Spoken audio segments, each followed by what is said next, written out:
ये कहानी है सेरी की, जिसके बाल घुंघराले होने की वजह से कोई भी लड़का उससे आकर्षित नहीं होता था। लेकिन फिर सेरी एक लड़के के प्यार में पड़ जाती है, जिसे पाने के लिए आगे सेरी सब कुछ करने को तैयार हो जाती है। तो कहानी की शुरुआत होती है सेरी से, जिसने सिर्फ 5 साल की उम्र में ही आई लव यू बोल दिया था, वो भी अपने चचेरे भाई से, जबकि दोनों कब्रिस्तान में थे। इसके बाद जब उसे दूसरा लड़का मिला तो सेरी ने उसे नोट लिखकर बताया कि आई लाइक यू, और उस लड़के ने भी जवाब में लिखा आई लाइक यू टू, जिससे सेरी बहुत खुश हो गई। उसे लगा कि अब उसे अपना सच्चा प्यार मिल गया है। लेकिन अगले ही दिन वह अपने पड़ोस में रहने वाले एक लड़के को पसंद करने लगती है, और जिस दिन सेरी उस लड़के को अपने दिल की बात बताने वाली थी, तभी पता चला कि वह लड़का उसकी बहन हैरी को पसंद करता है। इसके बाद सेरी ने ठान लिया कि अब चाहे कुछ भी हो जाए, वह किसी भी लड़के से आई लव यू नहीं बोलेगी। लेकिन किस्मत को कुछ और ही मंजूर था। एक दिन जब वह बीच पर थी तो उसे किम दिखाई दिया। उसे एक नजर में ही सेरी उसके प्यार में पड़ गई। वह अपने बाल सीधे करने की बहुत कोशिश करती थी, लेकिन उसके बाल सीधे नहीं होते थे। लेकिन सेरी की मित्र बहुत अच्छी थी, वह हमेशा सेरी का साथ देती थी। आज स्कूल में ये सभी लोग किम को देख रहे थे, सारी लड़कियां केवल उसे देख रही थीं। तभी किम ने सेरी को हाई किया,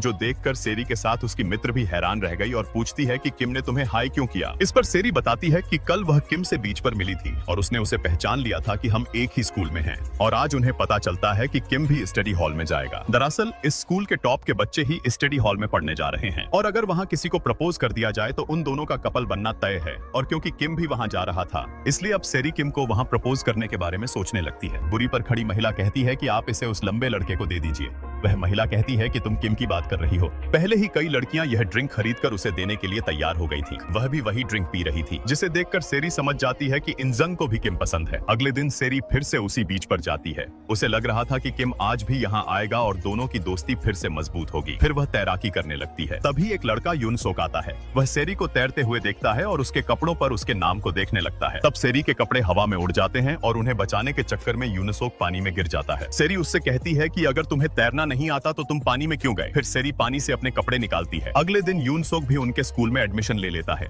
वह सियोल शहर से बुसान में रहने आया था और सेरी देखती है कि उसका एक पैड फटा हुआ है। साथ ही सेरी का मित्र बताता है कि उसने सुना है कि वह लड़का पहले भी एक बार फेल हो चुका है। अब सेरी यूनसोक के पास जाकर उसे हेलो कहती है और कुछ पूछती है कि क्या तुम्हारे पैर पर चोट कल बीच पर गिरने की वजह से लगी थी। यूनसोक हाँ में जवाब देता है। सेरी उसे कहती है कि अच्छा ही हुआ कि मैं वहाँ पर नहीं थी, नहीं तो तुम्हें इससे भी ज्यादा चोट लगती। यूनसोक बस हाँ में जवाब देता है और ज्यादा कुछ नहीं बोलता, मानो वह एक शर्मीला लड़का हो। रात में सोते समय उसे सपना आता है जिसमें वह खुद को पानी में डूबता हुआ देख रहा था। अगले दिन बारिश हो रही थी। सेरी और उसकी मित्र देखती हैं कि यूनसोक को छाते और बैग के साथ चलने में काफी परेशानी हो रही है। इसे देखकर सेरी उसकी मदद करती है और उनके टीचर भी सेरी की मित्र से कहते हैं कि यूनसोक की मदद करो। इसके बाद टीचर सेरी से पूछते हैं कि तुम्हारा नाम टैग कहाँ है। सेरी कहती है कि नाम टैग कल तक मेरे पास ही था, शायद वह कहीं गिर गया होगा। लंच टाइम में भी सेरी और उसकी मित्र यूनसोक की मदद करती हैं और उसे अपना दोस्त बना लेती हैं। और तो और ये सभी लोग यूनसोक से कहते हैं कि सेरी ने तुम्हारी जान बचाई थी, इसलिए हमें आइसक्रीम खिलाओ। यूनसोक ऐसी बातें सुनकर नाम टैग को नहीं दिखाता और उसे छुपा लेता है, मगर सेरी कहती है कि मुझे तो बस किम ही पसंद है। तभी एक फुटबॉल उसके पास जाकर लगती है। सेरी को काफी गुस्सा आता है, लेकिन जब वह देखती है कि यह फुटबॉल किम ने मारी थी तो उसका सारा गुस्सा गायब हो जाता है। किम सेरी को छूकर सॉरी कहता है और वहीं से चला जाता है। सेरी की मित्र कहने लगती है कि शायद उसने जानबूझकर तुम्हें मारा होगा ताकि वह तुमसे बात कर सके, लेकिन यूनसोक कहता है कि साफ दिख रहा था कि फुटबॉल गलती से लगी थी। मगर इससे सेरी और उसकी मित्र नाराज होकर चली जाती हैं। इसके बाद क्लास में सेरी कुछ लड़कियों को कहते हुए सुनती है कि किम को सेरी की बहन येरी पसंद है। उसे घुंघराले बाल वाली लड़की पसंद नहीं है, बल्कि सीधे बाल वाली लड़की पसंद है। सेरी यह सब सुनकर हैरान रह जाती है। तभी उसकी मित्र आकर उसे बताती है कि दूसरी सीधे बाल वाली लड़की इंजंग ने भी अपने बाल स्ट्रेट करवा लिए हैं। यह सुनकर सेरी और भी चौंक जाती है और तुरंत इंजंग की क्लास में जाकर उसे देखती है। वो लड़की अब चश्मिश के साथ बिल्कुल एक खूबसूरत लड़की बन गई थी। सेरी यह देखकर काफी चौंक जाती है। सेरी उससे कहती है कि तुमने यह कैसे किया। इंजंग कहती है कि मैंने स्ट्रेटनर लगवाया है और ये कोई आम स्ट्रेटनर नहीं है, ये सैवल का मैजिक स्ट्रेटनर है। सेरी सैलून देखने जाती है, जहाँ सैलून की ऑनर सेरी को बताती है कि यह सैवल का मैजिक स्ट्रेटनर बाकी सभी से अलग है। वह कहती है कि तुम्हें यह स्ट्रेटनर कब लगवाना है। इसके बाद सेरी अपने घर जाकर अपने छुपाए हुए सारे स्ट्रेटनर ढूंढने लगती है। जहां कहीं भी उसे स्ट्रेटनर मिलते हैं वह निकाल लेती है, लेकिन मिलाकर भी वह 2 लाख वोन नहीं बन पाते। मगर फिर सेरी को पता चलता है कि यूनसोक सैलून की ऑनर का बेटा है, इसलिए अब सेरी यूनसोक से दोस्ती करने का प्लान बनाती है। वह जानबूझकर सैलून के सामने यूनसोक से मिलती है और कहती है कि तुम बाल कटवाने आए हो क्या। यूनसोक कहता है कि नहीं। सेरी यह जानती है कि उसने बीच पर यूनसोक को पानी में डूबने से बचाया था। यह सुनकर यूनसोक की माँ कहती है कि क्या तुम अब भी अपने बाल स्ट्रेट करवाना चाहती हो। सेरी यहाँ हाँ कहती है। इस पर माँ कहती है कि तुम यूनसोक का पैड ठीक होने तक उसका ध्यान रखना, इसके बाद मैं मुफ्त में तुम्हारे बाल स्ट्रेट कर दूंगी। यह सुनकर सेरी काफी खुश हो जाती है और यूनसोक का ध्यान रखने के लिए तैयार हो जाती है। वह हर जगह यूनसोक की मदद करने करने लगती है। सुबह भी उसके घर आ जाती है और उसे रोड क्रॉस बनाने में मदद करती है। साथ ही उसके साथ वापस घर तक भी जाती है। यहाँ तक कि सेरी यूनसोक की माँ के सैलून के पोस्टर्स देखकर उन्हें बांटने भी लगती है। यूनसोक उसे ऐसा करने से रोकता है। तभी सेरी को किम दिखाई देता है। सेरी किम से छुप जाती है क्योंकि वह अपने घुंघराले बालों के साथ किम के सामने नहीं जाना चाहती थी। तभी बारिश शुरू हो जाती है। सेरी यूनसोक को लेकर अपने डेट के स्टोर रूम में चली जाती है और यूनसोक को अपने डेट की टी शर्ट पहनने के लिए देती है। इसके बाद सेरी उसे बताती है कि ये सारी किताबें मेरे डेट की हैं। यहीं से सेरी को पता चलता है कि यूनसोक ने अब तक कोई भी कॉमिक बुक नहीं पढ़ी। यह जानकर सेरी उसे कई सारी कॉमिक बुक दिखाती है और पढ़ने के लिए कहती है। इसके बाद सभी लोग सेरी के लिए क्रेन एक्स बनाने लगते हैं और इस काम में यूनसोक को भी शामिल कर लेते हैं। अगले दिन इन सभी का एग्जाम होता है। सबसे आखिर में आने के बावजूद भी यूनसोक सबसे पहले एग्जाम खत्म कर देता है और वहां से चला जाता है, जिसका मतलब है कि वह पढ़ाई में काफी तेज और सक्षम है। इसके बाद सेरी यूनसोक को अपने डेट के स्टोर रूम में देखती है। वह कॉमिक बुक पढ़ रहा था। फिर सेरी पढ़ाई करने लगती है ताकि उसके नंबर अच्छे आएं और उसे स्टडी हॉल में एक सीट मिल सके। सेरी काफी परेशान थी और कहने लगती है कि पता नहीं आगे चलकर मेरा क्या होगा, मुझे तो कुछ भी नहीं आता। लेकिन यूनसोक कहता है कि तुम स्विमिंग में काफी अच्छी हो। तभी सेरी कहने लगती है कि अगर एक बार मेरे बाल स्ट्रेट हो जाएं तो देखना मैं किम को कैसे प्रपोज करूंगी। मगर यूनसोक कहता है कि इस काम के लिए बाल स्ट्रेट करवाने की आखिर क्या जरूरत है। सेरी कहती है कि मेरे बाल आखिर किसे पसंद आएंगे। तभी यूनसोक सेरी को अपने बनाए हुए क्रेन एक्स से भरा एक जार दिखाता है। सेरी यह देखकर बहुत खुश हो जाती है। वह यूनसोक को अपनी तरफ से एक नोटबुक देती है। यूनसोक को भी यह काफी पसंद आता है क्योंकि वह इन दिनों कई नई चीजें कर रहा था। अगले दिन उसके पैर का पट्टा निकल जाता है और इसे देखकर सेरी बहुत खुश होती है। फिर यूनसोक की माँ सेरी से कहती है कि चलो अब तुम्हारे बाल स्ट्रेट करते हैं। लेकिन सेरी कहती है कि अभी नहीं, पहले मुझे कुछ तैयारी करनी है। यह कहकर वह चली जाती है। फिर अगले दिन सभी को पता चलता है कि एग्जाम का रिजल्ट आ चुका है। इसमें यूनसोक ने टॉप किया होता है और इसी वजह से उसे स्टडी हॉल में एक सीट मिलने वाली थी। यूनसोक सेरी से कहता है कि मैंने यह सब तुम्हारे लिए किया है। सेरी यह सुनकर बहुत खुश होती है, लेकिन तभी उसे पता चलता है कि किम स्टडी हॉल से निकल चुका है क्योंकि यूनसोक के टॉप करने की वजह से किम टॉप स्टूडेंट की लिस्ट में नहीं आ पाया। सेरी अब यूनसोक से नाराज होकर वहां से चली जाती है। उसी शाम सेरी अपनी माँ को एक औरत से बात करते हुए सुनती है। वह औरत सेरी की माँ को बताती है कि वो सैलून चलाने वाली महिला सियोल शहर से यहाँ रहने आई है। सियोल में उसका पति रहता है जो काफी संपन्न है, लेकिन दोनों अब साथ नहीं है। सेरी को यह पता चलता है कि यूनसोक के साथ सियोल में बहुत बुरा हुआ था, यहाँ तक कि वह उदासी में स्कूल जाना भी छोड़ चुका था। यह सुनकर सेरी को यूनसोक के लिए बहुत दुख होता है। फिर वह अपने पापा के स्टोर रूम में जाती है जहाँ उसके पापा और यूनसोक दोनों मौजूद होते हैं। तीनों साथ में रामयोन बनाते हैं। सेरी यूनसोक से माफी मांगती है। वहीं उसके पापा यूनसोक को एक कैमरा भी देते हैं। इसके बाद सेरी और उसके पापा बातचीत करने लगते हैं। अगले दिन सेरी तय करती है कि वह स्कूल ट्रिप पर किम को प्रपोज करेगी। आज किम फिर से उसे हाय कहता है, जिससे सेरी बहुत खुश हो जाती है। तभी इंजंग आती है और सबसे कहती है कि मेरे रास्ते से हटो। वह उन्हें अपना स्नो ग्लोब दिखाती है और बताती है कि यह बहुत महंगा है। उसकी आंटी ने इसे अमेरिका से भेजा है। सेरी को यह काफी अच्छा लगता है और यूनसोक ये सब देख रहा होता है। इसके बाद सब लोग डॉस बॉल खेलने लगते हैं। इंजंग किम को अपना पार्टनर बनाती है, जिससे सेरी के मन में जलन होने लगती है। तभी यूनसोक सेरी को अपना पार्टनर बना लेता है। इसके बाद दोनों टीमों के बीच मैच शुरू हो जाता है। इस खेल में हर खिलाड़ी को अपने साथी को बॉल लगने से बचाना था। यूनसोक और किम दोनों ही अपने पार्टनर को अच्छे से बचाते हुए खेलते हैं और बाकी सबको आउट कर देते हैं। अब मैदान में सिर्फ किम और उसकी पार्टनर इंजंग और यूनसोक व उसकी पार्टनर सेरी ही बचे थे। किम सेरी की ओर बॉल फेंकता है, लेकिन यूनसोक उसे बचा लेता है। यूनसोक किम की पार्टनर पर निशाना साधता है, लेकिन तभी किम उसी दिशा में बढ़ रहा होता है। यह देखकर सेरी बीच में आ जाती है और किम को लगने से बचा लेती है, लेकिन इस वजह से सेरी और यूनसोक खेल हार जाते हैं। यूनसोक अब गुस्से में वहां से चला जाता है। सेरी को जब यह एहसास होता है तो वह यूनसोक को मैसेज में सॉरी लिखने लगती है, लेकिन उसे समझ नहीं आता कि आखिर वो किस तरह माफी मांगे। वह बार बार मैसेज रिकॉर्ड करती है और फिर डिलीट कर देती है। तभी उसके पास किम का मैसेज आता है। वह लिखता है, तुम ठीक हो ना? आज गेम में बहुत मजा आया और मुझे बचाने के लिए धन्यवाद। कल स्कूल में मिलते हैं। यह पढ़कर सेरी बहुत खुश हो जाती है। फिर अचानक यूनसोक का भी मैसेज आता है। वह लिखता है, तुम्हारी आंख ठीक है ना? मुझे तुम्हारी फिक्र हो रही थी और माफ कर देना कि मैं गेम में तुम्हें अकेला छोड़कर चला गया था, पर चिंता मत करना, मैं नाराज नहीं हूँ। यह सुनकर सेरी को सुकून मिलता है। उधर यूनसोक को फिर वही सपना आता है जिसमें वह पानी में डूब रहा होता है, लेकिन इस बार उसके सपने में सेरी आती है और उसे बचा लेती है। इसके बाद यूनसोक सेरी का नेम टैग निकालकर उसे देखने लगता है। अगले दिन जब सब लोग ग्रेजुएशन के लिए फोटो खिंचवा रहे होते हैं, सेरी अपने बालों से काफी परेशान होती है। वह कहती है कि काश उसके बाल स्ट्रेट होते। यूनसोक की माँ यह सुन लेती है और सेरी से कहती है, चलो मैं तुम्हारे बाल सीधे कर देती हूँ। सेरी मुस्कुरा देती है। यूनसोक की माँ यूनसोक से कहती है कि पहले सेरी के बालों में शैम्पू कर दो।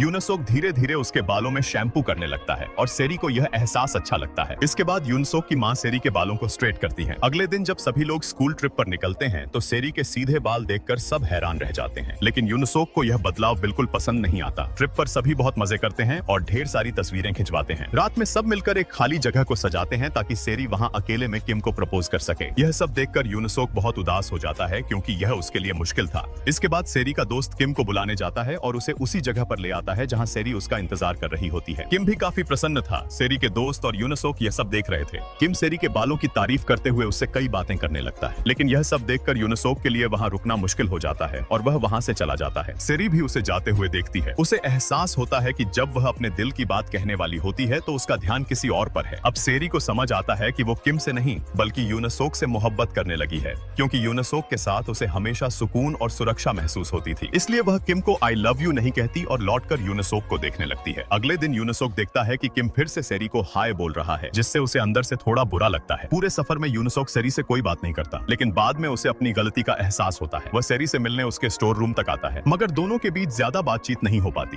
तभी सेरी खुद कहती है कि मैंने किम से रिश्ता बनाने के लिए कुछ नहीं कहा, क्योंकि मैं फिलहाल पढ़ाई पर ध्यान देना चाहती हूँ। यह सुनकर यूनसोक के चेहरे पर मुस्कान आ जाती है। फिर सेरी मजाक में कहती है, क्या तुम मेरे एग्जाम्स के लिए कोई गिफ्ट दे सकते हो? पर यूनसोक हंसकर मना कर देता है। अगले दिन सेरी देखती है कि यूनसोक उस लड़की इंजंग से बातें कर रहा है और यह देखकर उसे थोड़ी जलन महसूस होती है। मगर उसी रात यूनसोक सेरी को परीक्षा के लिए एक बड़ा सा तोहफा देता है। सेरी पूछती है, क्या तुम और इंजंग दोस्त हो? यूनसोक जवाब देता है, नहीं, हम बस एक ही स्कूल में थे, इसलिए मैं उसे जानता हूँ। फिर अगले दिन परीक्षा का समय आता है। सेरी अपने सेंटर पर पहुंचती है, जहाँ यूनसोक भालू के कॉस्ट्यूम में आकर उसे उत्साहित करने आता है। वहीं वह सेरी को वही खूबसूरत स्नो ग्लोब भी देता है। वो तोहफा सेरी को बेहद पसंद आता है और यह देखकर यूनसोक के चेहरे पर हल्की मुस्कान आ जाती है। उसके दोस्त यह सब देखकर हैरान होते हैं और दोनों का पीछा करने लगते हैं। वे देखते हैं कि यूनसोक और सेरी साथ साथ घर की ओर जा रहे हैं। वहीं यूनसोक सेरी की एक तस्वीर खींचता है और कुछ समय बाद दोनों अपनी पहली मुलाकात के लिए समुद्र किनारे पहुंचते हैं। दोनों बेहद खुश थे। सेरी यूनसोक से पूछती है, वैसे उस दिन तुम पानी में कूदे क्यों थे? इस पर यूनसोक बताता है,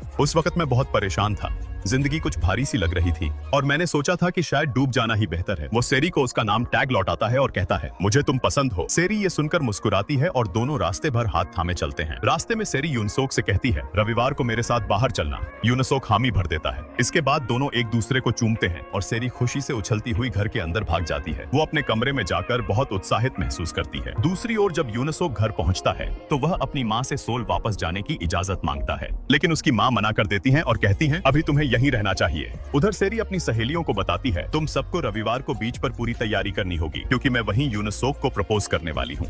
रविवार का दिन आता है। सेरी की दोस्तों ने सब इंतजाम कर लिया था और फिर यूनसोक और सेरी वहां पहुंचते हैं, मगर तभी यूनसोक के फोन पर उसकी माँ का संदेश आता है। वो कॉल उठाकर बात करता है और चिंतित हो जाता है। वह सेरी से कहता है, सेरी, मुझे माफ करना, मुझे अभी तुरंत सियोल जाना पड़ेगा, मेरी माँ अस्पताल में भर्ती है। यह सुनकर सेरी सन्न रह जाती है। वो अपनी दोस्तों से भी माफी मांगती है, क्योंकि उनकी सारी मेहनत बेकार चली गई थी। उधर यूनसोक सियोल पहुंचकर सीधे अस्पताल जाता है, जहाँ उसकी माँ भर्ती थी और उसके पिता भी वहाँ मौजूद थे। अगले दिन उसकी सहेलियों से उसे पता चलता है कि अब यूनसोक की माँ का सैलून भी बिकने वाला है और जिस व्यक्ति ने इसे बेचने के लिए एजेंट से बात की थी वो न तो यूनसोक था और न ही उसकी माँ। सेरी को तभी उन आंटी की बात याद आती है जिन्होंने बताया था कि यूनसोक के पिता उसकी माँ पर हाथ उठाते थे और यूनसोक को भी तंग करते थे। ये सब जानकर सेरी तुरंत अपने बचाए हुए पैसे निकालती है और सियोल जाने वाली ट्रेन पकड़ लेती है। वो सियोल पहुंच जाती है, जहाँ उसे पता चलता है कि यूनसोक की माँ ने कहा है कि कल उनकी अमेरिका वाले रिश्तेदारों का फोन आया था। उन्होंने उन्हें जल्द से जल्द वहाँ आने के लिए कहा, क्योंकि अगर वे फिर से यूनसोक के पिता के घर लौटे तो शायद दोबारा बाहर नहीं निकल पाएंगी। लेकिन यूनसोक ये सुनकर फूट फूट कर रोने लगता है। वो कहता है, मुझे अमेरिका नहीं जाना, मैं यहीं बुसान में रहना चाहता हूँ। सेरी यह सब दूर से देख रही थी। उसे समझ आता है कि यूनसोक अपने प्यार की वजह से यहाँ रुकना चाहता है।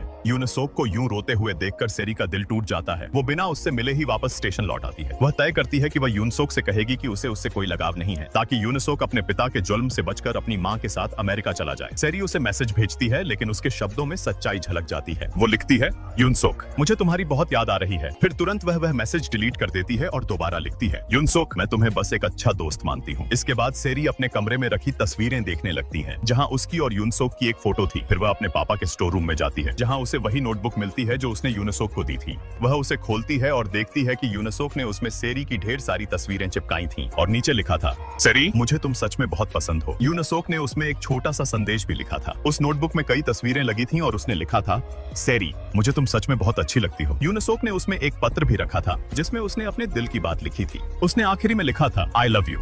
यह नोटबुक यूनसोक ने जाने से पहले सेरी के पिता को दी थी और उनसे कहा था कि इसे राज में रखें। उस नोटबुक को पढ़कर सेरी यूनसोक को याद करते हुए रोने लगती है। कुछ समय बीतने के बाद सेरी कॉलेज पहुंच जाती है। वह अब मरीन स्पोर्ट्स की पढ़ाई कर रही होती है ताकि आगे चलकर स्विमिंग में ही अपना भविष्य बना सके। यहीं पर एक दिन उसकी सहेलियां उसके लिए एक ब्लाइंड डेट तय करती हैं। कैफे का मालिक आकर बताता है कि हमने तुम्हारे लिए सबसे खूबसूरत टेबल बुक की है। अगर तुम वहीं अपने दिल की बात कहो तो तुम दोनों का रिश्ता पक्का माना जाएगा। इसके बाद यूनसोक सेरी को अपने बनाए हुए क्रेन एक्स देता है और मुस्कुराते हुए पूछता है, क्या तुम मेरी गर्लफ्रेंड बनोगी? सेरी यह सुनकर बहुत खुश होती है और हाँ में जवाब देती है। वह भी यूनसोक को अपने हाथों से बनाए हुए क्रेन एक्स देती है और इस तरह दोनों का प्यार सच्चे रूप में पूरा हो जाता है।